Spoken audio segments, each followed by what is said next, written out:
Après des années de surdité, j'ai caché le retour de mon ouïe à ma famille puis j'ai surpris quelque chose de choquant.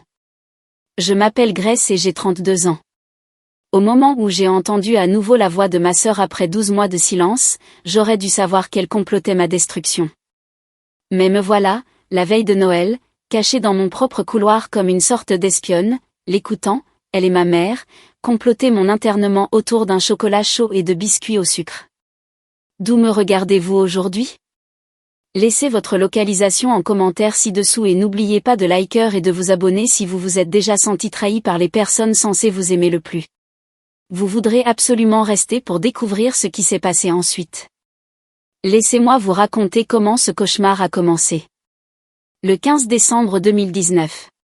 C'est une date gravée dans ma mémoire comme une marque au fer rouge. Robert et moi rentrions de notre dîner d'anniversaire. La neige tombait plus fort que ce que les prévisions météorologiques avaient annoncé. 22 ans ensemble, et nous parlions enfin de fonder cette famille que nous avions toujours dite vouloir un jour. Le Noël prochain, nous aurons peut-être un petit, avait dit Robert, tendant la main pour serrer la mienne alors que nous naviguions sur la route de montagnes sinueuses. Son alliance captait la lumière du tableau de bord. Et je me souviens avoir pensé à la chance que j'avais d'avoir épousé mon meilleur ami. Le semi-remorque a brûlé le feu rouge à au moins 100 km/h. Je l'ai vu arriver, ce mur massif de métal et de lumière fonçant sur le côté de la voiture de Robert. J'ai ouvert la bouche pour crier son nom, mais l'impact a volé ma voix, mon souffle, mon monde entier. Quand je me suis réveillée 3 jours plus tard, Robert était parti. Les médecins ont expliqué l'hémorragie interne, la rapidité de l'événement, comment il n'avait pas souffert. Ils ont utilisé des voix douces et des regards bienveillants, mais leurs mots semblaient venir d'outre-tombe. Tout semblait étouffé, lointain, faux. C'est là qu'ils m'ont parlé de mon ouïe. Une lésion cérébrale traumatique, ils ont appelé cela des dommages aux nerfs auditifs. Ils ont parlé de pourcentage et de probabilité. Mais le résultat était simple. J'étais sourde. À 32 ans, j'avais perdu mon mari et mon ouïe en un seul instant dévastateur. L'ironie ne m'a pas échappé. Robert avait l'habitude de plaisanter en disant que je ne l'écoutais jamais de toute façon. Maintenant, je ne pouvais littéralement plus entendre un mot de ce que quiconque disait. S'il pouvait me voir maintenant, il ferait probablement une remarque intelligente sur le fait d'avoir enfin son attention. Mon Dieu, son humour déplorable me manquait presque autant que tout le reste de lui. L'enterrement fut un flou de mouvements labiaux et de contacts compatissants. J'étais assise sur le premier banc, vêtue de la robe noire que Robert m'avait achetée pour la fête de Noël de son entreprise quelques semaines auparavant, regardant les bouches des gens bouger dans ce que je supposais être des condoléances. Ma sœur Sarah me frottait constamment le dos en petits cercles, comme elle le faisait quand nous étions enfants et que je faisais des cauchemars. Apprendre à naviguer dans le silence, c'était comme apprendre à respirer sous l'eau. Chaque conversation nécessitait un bloc-notes. Chaque appel téléphonique devenait une tâche impossible. La sonnette pouvait aussi bien être une décoration. J'ai manqué mon réveil plus de fois que je ne pouvais compter, arrivant en retard aux réunions avec des yeux gonflés et des expressions désolées. Ma belle maison, celle que Robert et moi avions passé 3 ans à rénover, est devenue une prison de souvenirs. Sa tasse de café était toujours dans l'évier parce que je ne pouvais pas me résoudre à la laver. Ses vêtements pendaient dans notre placard, sentant encore légèrement son eau de Cologne. Je me suis retrouvée à lui parler constamment, car il n'y avait personne autour pour juger la folle qui avait des conversations avec les morts. Eh bien, c'est un sacré pétrin dans lequel tu m'as laissé, ai-je dit à son côté vide du lit un matin. 22 ans ensemble et tu n'as pas pu rester pour la partie difficile. Le groupe de soutien au deuil fut un désastre. Être assise en cercle sur des chaises pliantes pendant que les gens partageaient leur douleur aurait été suffisamment difficile si j'avais pu les entendre.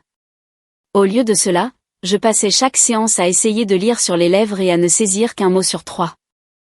L'animatrice, une femme bien intentionnée nommée Patricia, se tournait parfois directement vers moi et parlait lentement, ce qui, d'une certaine manière, rendait tout pire.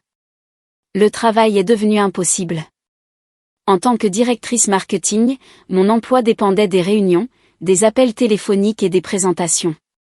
J'avais passé 15 ans à bâtir ma carrière, progressant d'assistante à chef de département. Et soudain, je ne pouvais plus effectuer les fonctions les plus élémentaires de mon travail.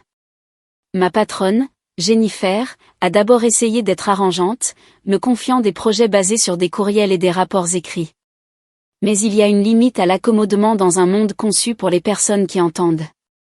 Après 6 semaines d'appels manqués, de réunions de conférences confuses et de projets qui échappaient au contrôle, Jennifer m'a convoqué dans son bureau avec un représentant des ressources humaines. Ils ne m'ont pas exactement viré. Ils m'ont proposé un forfait de congé d'invalidité avec une rémunération réduite et l'accord que mon poste serait évalué pour une compatibilité future. Du jargon d'entreprise pour « vous avez fini ici », mais nous étions trop polis pour le dire directement. Cette nuit-là, je me suis assise dans le bureau de Robert, entourée de documents financiers et de papiers d'assurance, essayant de déterminer combien de temps je pourrais maintenir notre style de vie avec les indemnités d'invalidité et l'assurance vie. Le remboursement du prêt immobilier à lui seul était supérieur à mes allocations mensuelles. Je devrais faire des changements importants et rapidement. C'est à ce moment-là que Sarah a appelé. En fait, elle a envoyé un SMS, car les appels téléphoniques n'étaient plus une option. Le message de Sarah était, comme à son habitude, théâtral, urgence. Brad a signifié les papiers de divorce. Tommy et moi pouvons-nous rester chez toi temporairement, juste le temps que je me remette sur pied? Ma sœur cadette avait toujours été la tornade de la famille, laissant une traînée de chaos dans son sillage tandis que tout le monde nettoyait le désordre. Son mariage avec Brad avait été orageux dès le début. 2 personnes qui faisaient ressortir le pire l'une de l'autre, puis blâmaient tout le monde pour leurs problèmes. Tommy, son fils de 8 ans, était une victime innocente de leur guerre. Un enfant adorable qui méritait mieux que des parents qui l'utilisaient comme une arme l'un contre l'autre. J'avais toujours eu un faible pour mon neveu. Peut-être parce que je voyais quelque chose de moi-même dans sa manière calme de gérer les drames familiaux. J'ai répondu par SMS, bien sûr. Combien de temps dure temporairement? Juste quelques semaines, peut-être un mois. Tu es un ange. 3 jours plus tard, Sarah est arrivée avec suffisamment de bagages pour suggérer que sa définition de « temporairement » était plus optimiste que réaliste. Tommy traînait derrière elle, portant un sac à dos et ayant l'air de préférer être n'importe où ailleurs. Grace. Sarah m'a enveloppée dans une étreinte qui sentait le stress et le parfum bon marché. Tu as l'air terrible. As-tu mangé? Merci pour le discours d'encouragement, ma sœur. Je vais bien, ai-je dit, en me concentrant sur ses lèvres pendant qu'elle parlait. Juste fatiguée. Elle s'est affairée dans ma maison comme si elle en était propriétaire, dirigeant Tommy vers la chambre d'amis et revendiquant la salle de bain de l'étage pour ses produits. En 1 heure, mon havre de paix était devenu le centre de commandement pour la gestion de la crise personnelle de Sarah.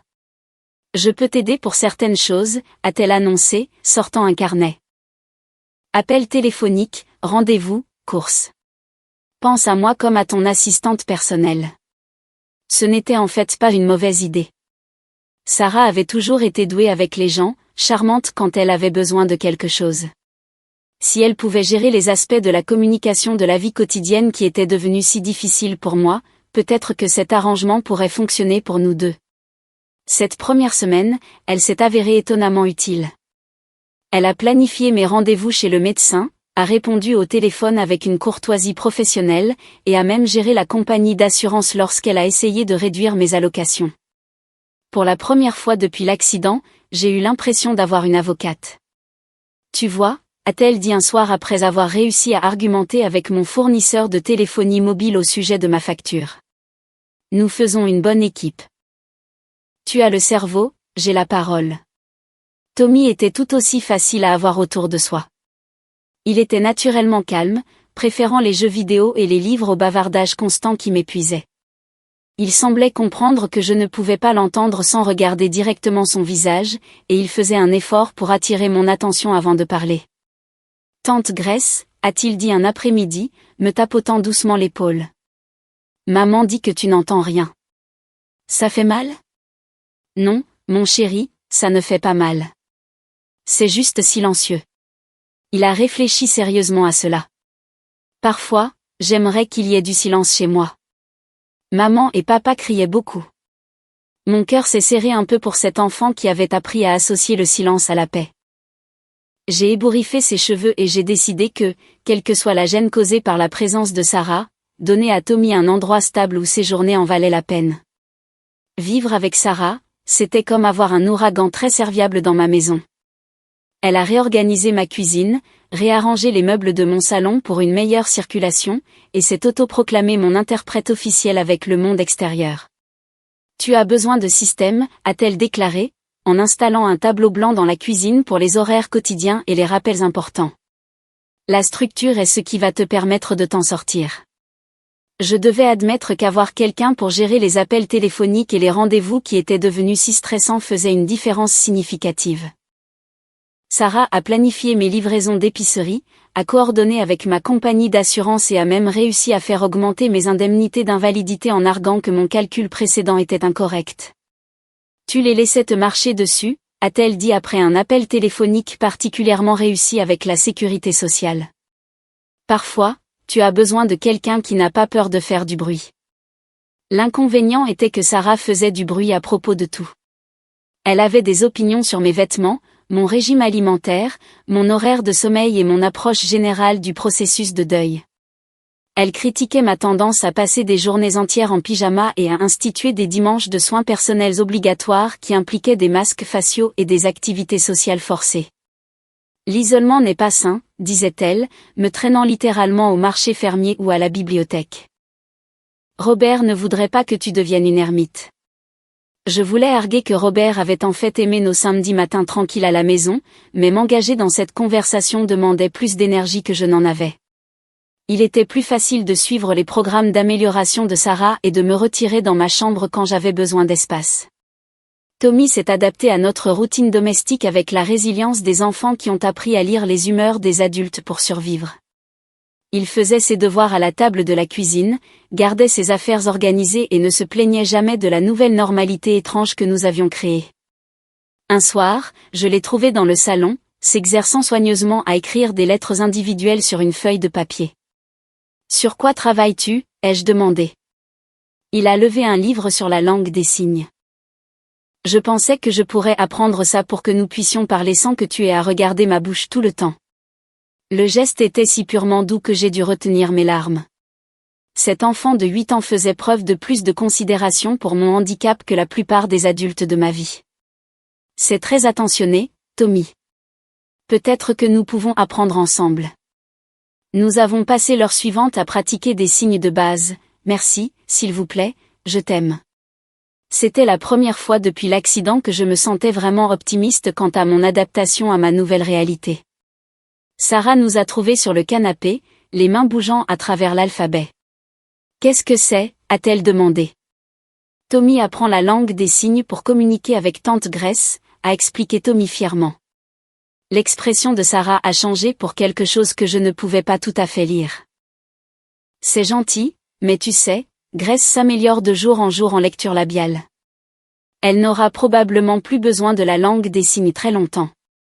Je voulais faire remarquer que la lecture labiale était épuisante et imprécise. Que la langue des signes serait en fait incroyablement utile.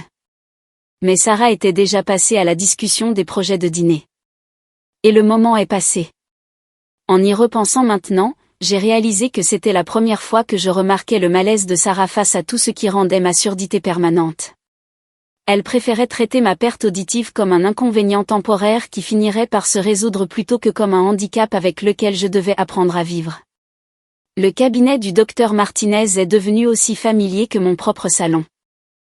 Au cours des mois suivants, Sarah m'a conduite à des rendez-vous avec des audiologistes, des neurologues et des spécialistes dont je ne pouvais pas prononcer les noms. Chaque visite suivait le même schéma, test, scanner, questions pleines d'espoir et réponses décevantes. Les dommages sont significatifs, a expliqué le docteur Martinez lors d'un examen particulièrement approfondi. Ses lèvres bougeaient de la manière prudente et exagérée que les gens utilisaient quand ils se souvenaient que j'étais sourde. Mais cela ne signifie pas que nous cessons d'explorer les options. Sarah prenait des notes à chaque rendez-vous, posant des questions auxquelles j'étais trop fatiguée pour penser. Elle a fait des recherches sur les aides auditives, les implants cochléaires et les traitements expérimentaux avec la même détermination que quelqu'un qui rédige une thèse de doctorat. Et cette thérapie par cellules souches dont j'ai lu des articles, demandait-elle, glissant des imprimés sur le bureau du médecin. Ou cette nouvelle chirurgie qu'ils font en Allemagne? La plupart des options n'étaient soit pas adaptées à mon type de perte auditive, soit encore expérimentales. Les aides auditives étaient inutiles puisque le problème n'était pas le volume. C'était que les signaux n'atteignaient pas correctement mon cerveau. Les implants cochléaires traditionnels n'étaient pas appropriés car l'emplacement spécifique de mes lésions nerveuses rendait la chirurgie trop risquée. Chaque impasse était comme perdre Robert à nouveau. Je m'étais habituée au silence, mais je ne m'étais pas habituée à l'isolement. Regarder des gens avoir des conversations auxquelles je ne pouvais pas participer, manquer des blagues, lutter pour suivre des films, même avec des sous-titres. L'épuisement social était accablant. Nous allons trouver une solution, a dit Sarah après un rendez-vous particulièrement décevant. Il doit y avoir quelque chose. Tu es trop jeune pour simplement accepter cela. J'appréciais sa détermination, même quand elle me semblait mal avisée. Sarah avait toujours été une réparatrice, quelqu'un qui croyait que chaque problème avait une solution si seulement on travaillait assez dur pour la trouver. Dans ce cas, son optimisme était probablement la seule chose qui me maintenait motivée à continuer à chercher un traitement. La tension financière devenait sérieuse. Entre les visites chez le médecin, les tests et les traitements non couverts par l'assurance, mes économies disparaissaient rapidement. Sarah m'a aidé à demander des programmes d'aide supplémentaires, et a même suggéré que je considère vendre certaines des collections de Robert. Il voudrait que tu utilises toutes les ressources dont tu disposes, a-t-elle dit doucement. Sa collection de guitares vintage ne fait que prendre la poussière. Elle avait raison. Bien sûr, les guitares de Robert n'aidaient personne en restant dans notre placard, mais les vendre, c'était comme effacer une autre partie de lui de ma vie. J'y penserai, lui ai-je dit, ce qui, nous le savions toutes les deux, signifiait « non ». La frustration de Sarah face à mon attachement aux affaires de Robert devenait plus évidente. Elle faisait des commentaires sur le fait d'aller de l'avant et de lâcher prise qui me semblaient prématurés et insensibles. J'étais veuve depuis moins d'1 an. Étais-je vraiment censée ranger toute son existence parce que c'était gênant pour ma guérison? Je ne dis pas de tout jeter, a-t-elle clarifié après que je l'ai interpellée sur un commentaire particulièrement acerbe. Je dis que peut-être créer de l'espace pour de nouvelles expériences serait sain. Quelles nouvelles expériences? Je ne pouvais pas travailler, ne pouvais pas socialiser normalement et passer la majeure partie de mon énergie à gérer de simples tâches quotidiennes. L'idée que je devrais aussi poursuivre un développement personnel me semblait absurde, mais je gardais ces pensées pour moi. Sarah m'aidait à naviguer dans un monde devenu significativement plus compliqué, et j'étais reconnaissante de son soutien. Si cela signifiait écouter des sermons occasionnels sur mes stratégies d'adaptation, cela semblait être un échange équitable. Le nom du Dr Chen est apparu sur ma liste de références presque par accident. Mon audiologiste habituel l'a mentionné en passant, une spécialiste qui travaillait avec des cas de perte auditive traumatique et qui faisait des recherches sur de nouvelles techniques chirurgicales. Probablement une autre impasse, a dit Sarah alors que nous nous rendions au rendez-vous, mais ça vaut la peine d'enquêter. Le cabinet du Dr Chen était différent des autres, moins stérile, plus confortable.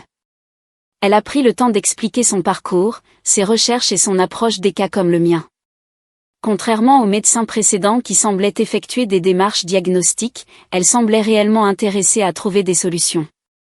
Votre cas est difficile, a-t-elle admis après avoir examiné mes dossiers médicaux volumineux, mais pas impossible. Il existe une nouvelle technique chirurgicale qui pourrait fonctionner pour votre type spécifique de lésion nerveuse. Mon cœur a commencé à battre plus vite. Après des mois de déception, je m'étais entraînée à ne pas m'enthousiasmer pour les traitements potentiels. Mais quelque chose dans la manière du Dr Chen suggérait que ce n'était pas un autre faux espoir. La chirurgie consiste à contourner le nerf auditif endommagé et à se connecter directement à des voies neuronales fonctionnelles, a-t-elle poursuivi. C'est complexe et les taux de réussite sont encore en cours d'établissement. Mais pour les patients présentant votre schéma de blessure spécifique, nous avons constaté des résultats prometteurs. Sarah s'est penchée en avant sur sa chaise. Quel type de taux de réussite? Environ 60% des patients connaissent une amélioration significative. 20% obtiennent une restauration auditive partielle. Les 20% restants ne voient aucun changement. Mais la chirurgie n'aggrave rien. Ce n'étaient pas des chances de loterie. C'étaient de réelles et légitimes chances de retrouver ma vie. À quoi ressemblerait le processus de récupération, ai-je demandé. 6 semaines de guérison avant de pouvoir évaluer les résultats. Initialement, les sons seraient très différents, plus mécaniques, moins naturels. Votre cerveau aurait besoin de temps pour réinterpréter les nouveaux signaux. Mais la plupart des patients s'adaptent en 6 mois. La chirurgie serait coûteuse et ma compagnie d'assurance exigerait une documentation approfondie pour approuver la couverture. Le docteur Chen m'a averti que le processus d'approbation pourrait prendre des mois et qu'il n'y avait aucune garantie. Mais elle a ajouté avec le premier sourire sincère que j'avais vu chez un médecin depuis des mois, « Je pense que vous êtes une excellente candidate. Votre état de santé général est bon. Le moment de votre blessure vous rend idéal pour cette procédure et votre jeunesse joue en votre faveur pour la récupération. » En sortant de ce rendez-vous, j'ai ressenti quelque chose que je n'avais pas éprouvé depuis l'accident, un espoir authentique. Pas le genre désespéré qui m'avait poussé à chaque visite chez le médecin précédente, mais une possibilité réelle et fondée. 60%. Sarah n'arrêtait pas de répéter dans la voiture. Ce sont de bonnes chances, Grace. De très bonnes chances. Pour une fois, nous étions entièrement d'accord. Cette nuit-là, j'ai appelé le cabinet du docteur Chen et j'ai planifié les tests préchirurgicaux approfondis qu'elle avait recommandés. Je ne leur ai pas dit que j'avais déjà décidé. S'il y avait 60% de chances que je puisse entendre Robert rire à nouveau, même si ce n'était que dans mes souvenirs, j'étais prête à tout risquer pour cela. L'ironie me frapperait plus tard. J'étais sur le point de subir une intervention chirurgicale pour retrouver mon oui. Mais je n'avais aucune idée à quel point je souhaiterais pouvoir redevenir sourde une fois que j'aurais entendu ce que ma famille pensait vraiment de moi. Mais cette nuit-là, allongée dans mon lit, Sarah et Tommy endormis à l'étage, je me suis sentie pleine d'espoir pour la première fois en 12 mois. J'allais me battre pour retrouver ma vie, quoi qu'il en coûte. L'approbation de l'assurance est arrivée plus rapidement que prévu. Apparemment, mon cas était si simple que même les bureaucrates n'ont pas pu trouver de raison de retarder. Le docteur Chen a programmé ma chirurgie pour le 20 décembre, 5 jours avant Noël. Sarah était en Floride, rendant visite à sa colocataire de collège, un voyage qu'elle avait planifié des mois plus tôt. « Es-tu sûre que tu vas bien te débrouiller seule pendant une semaine ?» avait-elle demandé avant de partir. « Je peux annuler si tu as besoin de moi. »« Vas-y » avais-je insisté. « Je vais bien. Tommy est chez son père pour les vacances d'hiver de toute façon. » Ce que je ne lui ai pas dit, c'est que le docteur Chen avait appelé la veille du départ de Sarah pour me proposer la date de l'opération. Quelque chose m'a empêché de le mentionner. Peut-être que je voulais gérer cette partie de ma guérison de manière indépendante. Peut-être que j'étais fatiguée que Sarah gère tous les aspects de mes soins médicaux. Ou peut-être que je voulais simplement avoir la chance de surprendre ma famille avec le plus beau cadeau de Noël possible, ma voix répondant à leurs questions au lieu de notes écrites et de gestes fatigués. La décision semblait juste. Si la chirurgie fonctionnait, je pourrais révéler mon oui retrouvé pendant le dîner de Noël. Si elle ne fonctionnait pas, je gérerais la déception en privé et leur raconterais la tentative plus tard. Imagine leur visage. Ai-je dit à la photo de Robert la nuit précédant la chirurgie. Sarah va probablement crier assez fort pour réveiller les voisins. Maman va pleurer et dire qu'elle savait que je trouverais quelque chose. Ce sera parfait. Selon vous, que va-t-il se passer ensuite? Laissez vos prédictions en commentaire ci-dessous. Je parie que vous ne devinerez pas comment cette histoire se déroule réellement. Le matin du 20 décembre, je me suis rendue à l'hôpital avec un petit sac de nuit et l'alliance de Robert en collier autour du cou. La routine préopératoire était standard. Paperasse, insertion de la perfusion, conversation avec les anesthésistes dont je ne pouvais pas tout à fait lire les lèvres sous l'éclairage fluorescent agressif. Le docteur Chen est passé dans ma chambre 1 heure avant l'opération. Des dernières questions ou préoccupations? Une seule, ai-je dit. À quelle vitesse saurais-je si cela a fonctionné? Certains patients entendent des sons mécaniques en quelques heures. D'autres prennent des jours ou des semaines. Votre cerveau a besoin de temps pour interpréter les nouveaux signaux. Ne vous découragez pas si les résultats ne sont pas immédiats. Mais j'imaginais déjà le réveillon de Noël. Assise autour de notre table à manger, répondant nonchalamment à la question de quelqu'un au lieu de tendre la main vers mon bloc-notes. Le regard de choc et de joie sur leur visage vaudrait 12 mois de silence. La dernière chose dont je me suis souvenu avant l'anesthésie fut le sourire confiant du docteur Chen et sa promesse qu'elle me verrait de l'autre côté. Se réveiller après la chirurgie, c'était comme refaire surface après avoir été longtemps sous l'eau. Ma tête était bandée, ma bouche était sèche et tout me faisait mal d'une manière lointaine et gérable. Mais sous le brouillard post-opératoire, quelque chose était différent. Je pouvais entendre mon rythme cardiaque, pas le sentir. L'entendre. Un son de souffle rythmique qui semblait venir de l'intérieur de mon crâne. Lorsque l'infirmière a ajusté ma perfusion, le tube en plastique a fait un léger clic contre la barre du lit. Ce n'étaient pas des sons normaux exactement. Ils étaient mécaniques, artificiels, comme écouter le monde à travers une radio mal réglée, mais c'étaient des sons. Grace, la voix de l'infirmière était minuscule et étrange, comme si elle parlait à travers un tunnel. « Pouvez-vous m'entendre ?» J'ai essayé de répondre, mais ma gorge était trop sèche. Au lieu de cela, j'ai hoché la tête, et elle a souri si largement que j'ai pu voir toutes ses dents. Le docteur Chen est apparu dans l'embrasure de ma porte 1 heure plus tard, se déplaçant avec précaution pour rester dans mon champ de vision. « Comment vous sentez-vous » a-t-elle demandé.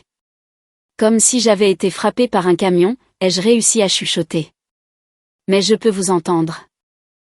Votre voix sonne comme un robot, mais je peux vous entendre. C'est tout à fait normal. Votre cerveau apprend à traiter les nouveaux signaux. Au cours des prochaines semaines, les voix commenceront à sembler plus naturelles à mesure que vos voies neuronales s'adapteront. L'amélioration était progressive, mais constante. Ce soir-là, je pouvais distinguer les pas des différentes personnes dans le couloir. La télévision dans ma chambre était un chaos de bruits superposés, mais je pouvais distinguer des mots individuels si je me concentrais. Les infirmières passaient constamment dans ma chambre, en partie pour des contrôles médicaux, mais surtout parce que la nouvelle s'était répandue au sujet de la patiente qui entendait pour la première fois depuis plus d'1 an. Elle parlait lentement et clairement, regardant mon visage s'illuminer lorsque je comprenais leurs mots sans avoir besoin de lire sur leurs lèvres. « C'est comme regarder quelqu'un naître », a dit l'une des jeunes infirmières. « On dirait que vous redécouvrez le monde. » Elle avait raison. Chaque son était un miracle. Le bip des moniteurs, le souffle de la climatisation, le bourdonnement lointain des mécanismes d'ascenseur, des sons que les personnes saines filtraient inconsciemment étaient fascinants pour moi.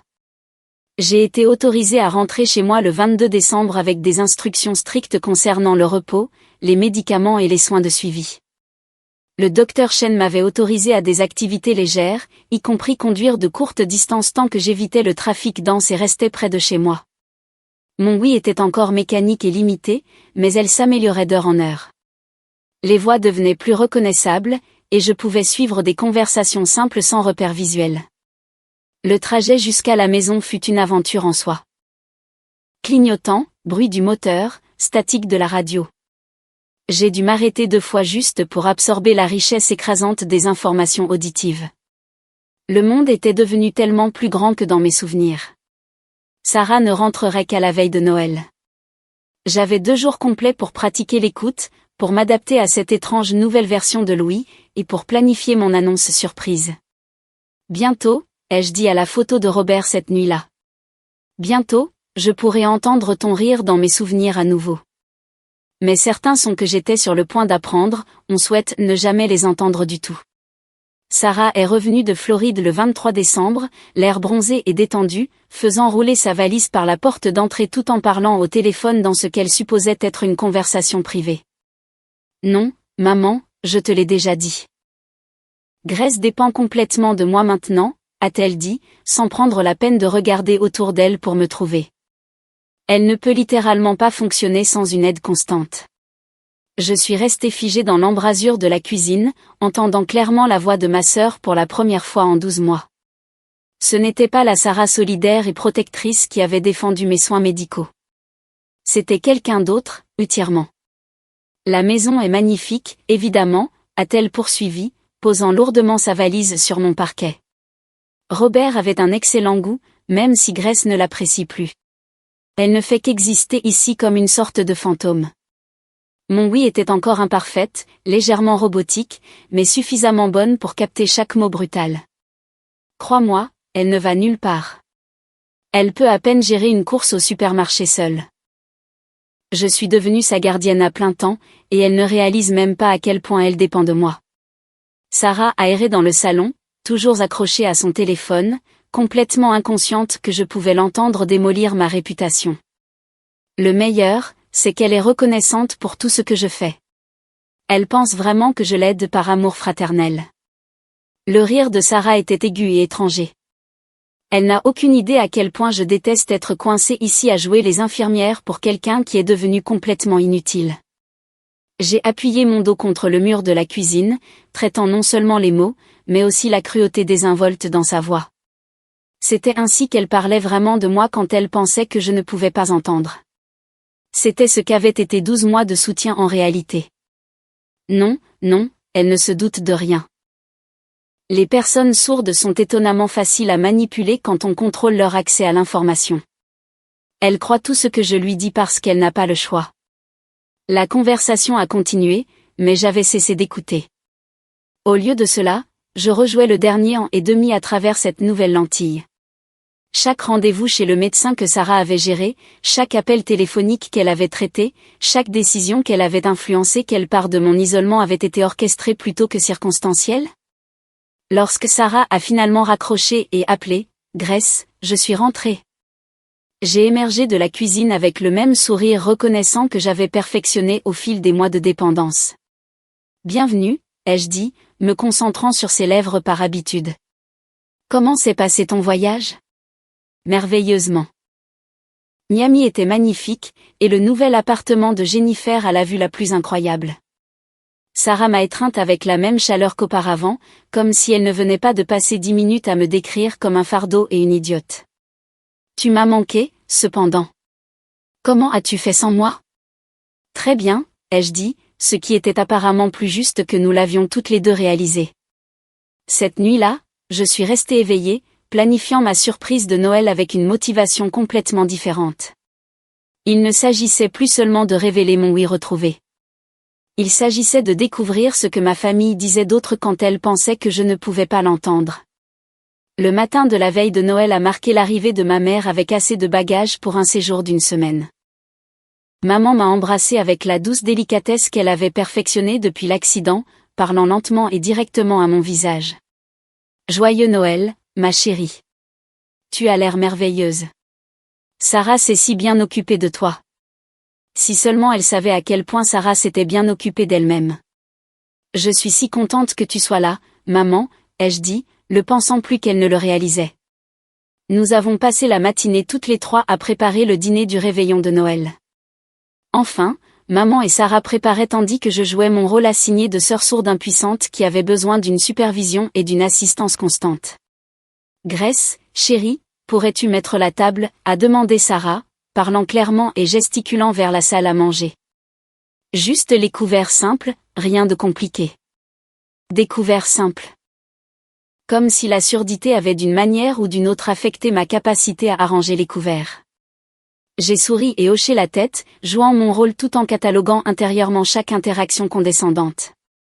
Vers 14 heures, j'ai annoncé que j'étais fatiguée et que je voulais faire une sieste avant le dîner. C'était en partie vrai. Ma tête me faisait encore mal à cause de l'opération, mais c'était surtout stratégique.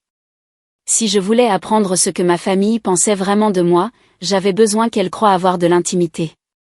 Bonne idée, a dit maman. Repose-toi. Sarah et moi finirons la cuisine. Je suis montée dans ma chambre, mais j'ai laissé la porte légèrement ouverte. Mon oui était encore imparfaite, mais suffisamment bonne pour capter les conversations depuis la cuisine si je me positionnais correctement. Pendant la première heure, elles ont discuté de logistique normale de vacances, des temps de cuisson, de l'emballage des cadeaux, des potins de famille. Je commençais à penser que ma paranoïa était infondée lorsque la conversation a changé. « Combien de temps penses-tu encore devoir rester ici ?» a demandé maman. « Honnêtement, je suis fatiguée de jouer les gardiennes, » a dit Sarah, sa voix portant clairement jusqu'à l'étage. Grace est devenue complètement dépendante de moi, et c'est épuisant. A-t-elle fait des progrès vers son indépendance? Aucun. Elle a pratiquement renoncé à avoir une vraie vie. Elle se contente de s'apitoyer sur son sort, s'attendant à ce que je gère tout. Maman a fait des bruits de poule sympathiques. Ça doit être si difficile pour toi, de sacrifier ta propre vie pour t'occuper d'elle. Ça l'est, mais j'ai réfléchi à des solutions à long terme. Grace ne sera plus jamais autonome. Elle est perdue sans Robert, et la surdité n'a fait qu'empirer les choses. Mon cœur a commencé à battre si fort que j'ai eu peur qu'elle ne l'entende en bas. Quel genre de solution? A demandé maman. Eh bien, cette maison vaut au moins 2 millions de dollars. Et Grace a une somme d'assurance vie substantielle qu'elle n'a pratiquement pas touchée. Elle est assise sur une fortune tout en vivant comme une invalide. Sarah, qu'est-ce que tu suggères? Je suggère que quelqu'un doit prendre des décisions pratiques pour son avenir. Grace ne peut clairement plus prendre soin d'elle-même. Elle a besoin de soins professionnels et j'ai besoin de retrouver ma propre vie. Le silence s'est étiré si longtemps que je me suis demandé si elles allaient arrêter de parler. Finalement, maman a parlé. Tu veux dire, comme un établissement de soins? Exactement. Il existe d'excellents endroits spécialisés dans les personnes handicapées. Grace serait bien mieux dans un endroit conçu pour ses besoins. Et franchement, elle est devenue un fardeau pour toute cette famille. Mais Sarah, c'est une grande étape. Grace semble se débrouiller raisonnablement bien avec ton aide. Se débrouiller? Maman, elle est complètement inutile. Elle ne peut pas travailler, ne peut pas conduire en toute sécurité, ne peut même pas répondre à son propre téléphone. Elle a 32 ans et vit comme une invalide âgée. Chaque mot me frappait comme un coup physique, mais je me forçais à continuer d'écouter. Et honnêtement, a continué Sarah, je pense que la mort de Robert a brisé quelque chose dans son cerveau au-delà de la perte auditive. Elle n'est plus la même personne. Elle est faible, dépendante, pathétique. Sarah, ça semble dur. C'est réaliste. Et pendant ce temps, je suis coincée ici à jouer les infirmières au lieu de bâtir ma propre vie. Tommy a besoin de stabilité. J'ai besoin d'une carrière. Et Grace a besoin de soins professionnels. Vendre cette maison et utiliser l'argent pour son établissement de soins résoudrait les problèmes de tout le monde. Et la vie de Grace sur ce plan? Le rire de Sarah était froid et calculateur. Grace n'a plus le droit d'avoir d'opinion, maman. C'est ce qui arrive quand on devient complètement dépendant des autres. Il commence à prendre des décisions pour vous. J'ai saisi mon téléphone et j'ai commencé à enregistrer. La voix de Sarah résonnait parfaitement sur mon enregistrement téléphonique alors qu'elle exposait son plan complet pour mon avenir. J'ai déjà fait des recherches sur les établissements. Il y a un excellent endroit à environ 1 heure au nord qui se spécialise dans les personnes atteintes de blessures traumatiques. Grace aurait sa propre chambre, des soignants professionnels, des activités structurées, et la maison, a demandé maman, serait vendue immédiatement. Le marché immobilier est incroyablement fort en ce moment. Avec l'état de Grace, elle n'aura de toute façon plus besoin d'une maison de cette taille. Mais légalement, n'as-tu pas besoin de la permission de Grace pour quelque chose comme ça? Pas nécessairement. J'ai fait des recherches sur les options de tutelle. Compte tenu de l'incapacité évidente de Grace à gérer ses propres affaires, un tribunal m'accorderait probablement l'autorité légale de prendre des décisions dans son meilleur intérêt. Mes mains tremblaient si fort que j'ai failli laisser tomber le téléphone. Mais l'enregistrement a continué. Sarah, on dirait que tu planifies cela depuis un moment. Oui. Je ne peux pas passer le reste de ma vie à être la gardienne de Grace. Elle a eu sa chance d'être heureuse avec Robert et maintenant c'est fini. Je mérite une chance d'avoir ma propre vie. Et l'argent de l'assurance vie? Servirait à ses soins, évidemment, mais il en resterait probablement assez pour que je puisse me remettre sur pied. Considérez cela comme une compensation pour l'année et demie que j'ai passée à prendre soin d'elle. Maman est restée silencieuse pendant plusieurs minutes. Quand elle a finalement parlé, ces mots ont brisé ce qui restait de mon cœur. Tu sais, Sarah, tu as peut-être raison. Grace n'a montré aucun réel progrès vers l'indépendance. Peut-être que des soins professionnels seraient mieux pour tout le monde. Exactement. Et honnêtement, maman, elle est devenue embarrassante. Quand les gens posent des questions sur elle, Que suis-je censé dire? Que ma sœur de 32 ans s'assoit dans la maison de son défunt mari en jouant les victimes pendant que je gère toutes ses fonctions vitales de base? C'est triste de la voir si diminuée, triste et pathétique.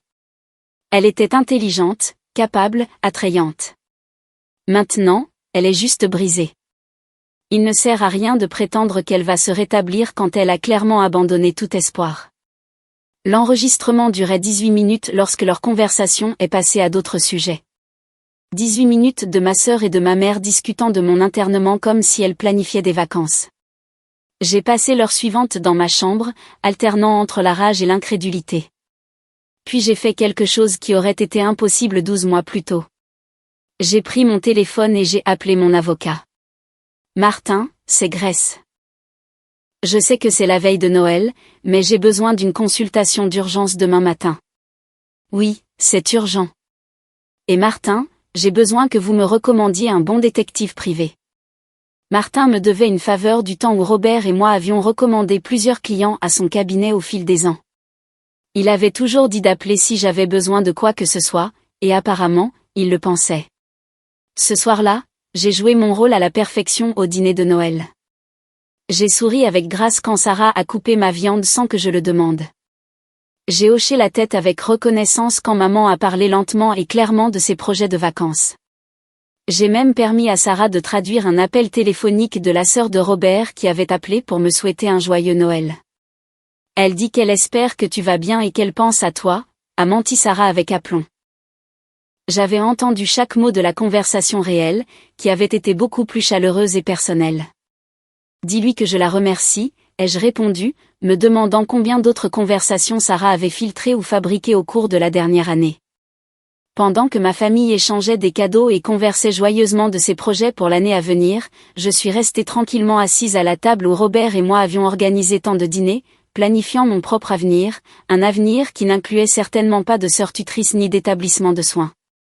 Le 26 décembre a apporté la conversation la plus satisfaisante de ma vie, et pour la première fois en plus d'un an, c'était moi qui contrôlais le récit. Le cabinet de Martin était fermé pour la semaine des fêtes, alors nous nous sommes rencontrés chez lui où il a examiné mon enregistrement avec l'expression sombre de quelqu'un qui avait vu toutes sortes de trahisons familiales.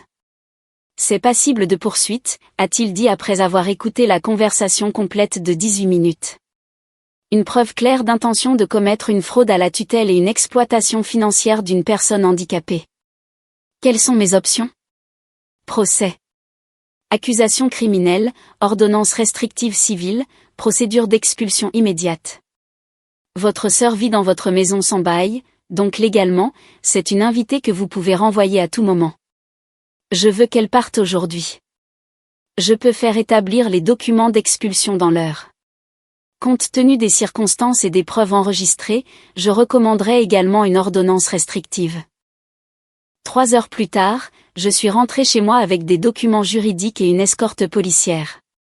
Sarah était dans le salon en train d'emballer les cadeaux de Noël tardifs de Tommy quand je suis entrée par la porte d'entrée avec l'officier Henderson. Grace?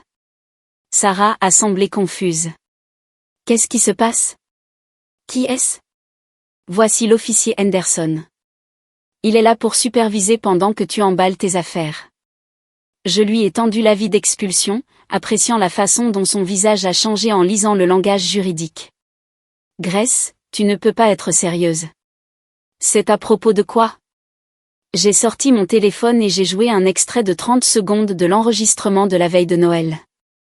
La voix de Sarah a rempli clairement la pièce. Grace n'a plus le droit d'avoir d'opinion, maman. C'est ce qui arrive quand on devient complètement dépendant des autres. Il commence à prendre des décisions pour vous. Sarah est devenue complètement blanche. Comment as-tu fait? Tu ne peux pas entendre. Surprise, ai-je dit sèchement. Il s'avère que je ne suis pas aussi inutile que tu le pensais. L'heure suivante fut la plus éducative de la vie de Sarah. Elle a essayé le déni, affirmant que l'enregistrement était d'une manière ou d'une autre falsifié, puis la colère, hurlant à propos de sœurs ingrates et de loyauté familiale. Finalement, le marchandage, promettant qu'elle plaisantait, qu'elle ne pensait rien de tout cela, qu'elle était stressée et avait dit des choses qu'elle ne voulait pas dire. 18 mois de planification de mon internement, c'était juste le stress qui parlait, ai-je demandé. Faire des recherches sur la fraude à la tutelle était une blague? L'officier Henderson est resté professionnellement neutre pendant que Sarah emballait ses affaires. Mais je l'ai surpris à cacher un sourire lorsqu'elle a essayé d'argumenter que certains de mes articles ménagers étaient en fait les siens. La cafetière était un cadeau, a-t-elle insisté. De Robert et moi pour toi pour ton anniversaire il y a 3 ans, ai-je répondu. Quand tu vivais dans ton propre appartement et avais ta propre vie. Prends-la. Tommy est apparu dans l'embrasure de la porte alors que Sarah chargeait sa dernière valise. Qu'est-ce qui se passe, maman? Pourquoi partons-nous? Sarah m'a regardé avec quelque chose qui aurait pu être du désespoir. Grace a subi une intervention chirurgicale sans nous le dire. Elle peut entendre maintenant, et elle est en colère à propos de certaines conversations privées qu'elle a surprises. Des conversations privées sur la vente de ma maison et mon internement. Les yeux de Tommy s'écarquillèrent. Même à 8 ans, il en comprenait les implications. Tante Grace, a-t-il dit doucement. Je suis désolé que ma mère ait dit ces choses. Cet enfant n'avait rien à se reprocher. Je me suis agenouillée à sa hauteur et j'ai signé « Je t'aime ». Une des phrases que nous avions apprises ensemble des mois plus tôt. Tu seras toujours le bienvenu ici, Tommy. Il ne s'agit pas de toi. Après leur départ, j'ai traversé ma maison, réclamant chaque espace que Sarah avait réquisitionné. J'ai remis mes affaires à leur emplacement d'origine, jeté ses systèmes d'organisation et supprimé toute trace de son occupation de 12 mois. Ce soir-là, j'ai appelé le Dr Chen pour une mise à jour sur mes progrès auditifs. La qualité mécanique a presque complètement disparu, ai-je rapporté. Les voix semblent naturelles, et je peux suivre des conversations complexes sans indice visuel. Excellent. Vous récupérez plus vite que la plupart des patients. Si cette histoire vous a touché, n'oubliez pas de liker et de vous abonner pour plus d'histoires sur la résistance aux membres de la famille qui confondent gentillesse et faiblesse. Parfois, les personnes qui prétendent vous aimer le plus sont celles qui prévoient votre chute. 6 mois plus tard, ma vie était revenue à quelque chose qui ressemblait à la normale. J'avais repris un travail à temps partiel, recommencé à sortir avec des gens, et même rejoint un groupe de soutien pour les personnes atteintes de perte auditive. Non pas parce que j'en avais encore besoin, mais parce que je voulais aider les autres à naviguer dans le monde que j'avais appris à survivre. Sarah ne m'a plus jamais contactée, ce qui était probablement pour le mieux. Maman a appelé une fois pour s'excuser et suggérer qu'il y avait peut-être eu des malentendus sur les intentions de Sarah. Aucun malentendu, maman, lui ai-je dit. J'ai 18 minutes de preuves enregistrées qui prouvent exactement quelles étaient ses intentions. La maison retrouvait sa paix, remplie de sons que j'avais appris à apprécier. La cafetière qui gargouille le matin, la pluie contre les fenêtres, ma propre voix chantant des chansons qui avaient été silencieuses trop longtemps. Parfois, je me surprends à parler à Robert à nouveau, mais maintenant c'est différent. Au lieu de conversations désespérées avec les morts,